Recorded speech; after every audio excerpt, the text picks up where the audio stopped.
కాబట్టి ఒక రకంగా పాజిటివ్ ఇమేజే ఉంటుంది కానీ నెగిటివ్ ఇమేజ్ ఉండదు. అంటే ఏ ఏ కోణంలో చూసినా వ్యతిరేకత అనేది లేదు. అది రేపొద్దున క్యాష్ అవుతుంది, అది క్యాష్ చేసుకుందామని 10 సీట్లు ఏమన్నా టీడీపీ సాక్రిఫైస్ చేసిందా? 2019లోనేమో అందరూ బీజేపీ వ్యతిరేకులే.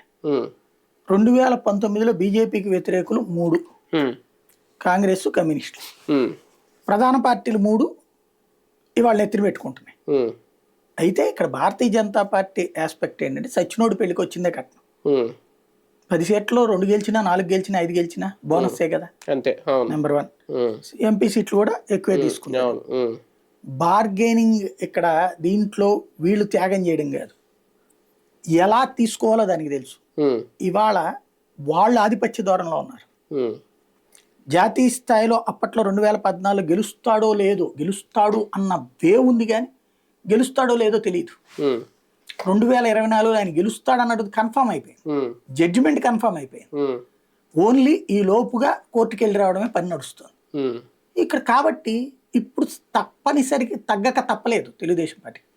వీళ్ళ ఆలోచన కూడా ఏంటంటే ఆ పాజిటివ్. ఇప్పుడు క్రిందటిసారి కూడా మీరు చూస్తే అర్బన్ ఓటర్ తెలుగుదేశానికి పడ్డాయి 2014లో. ఈవెన్ 19లో కూడా అర్బన్ ఓటరే కదా. విశాఖపట్నం 4, రాజమండ్రి గెలవడం, అట్లా విజయవాడ గెలవడం, గుంటూరు గెలవడం. అర్బన్ లో తెలుగుదేశానికి పట్టుంటది.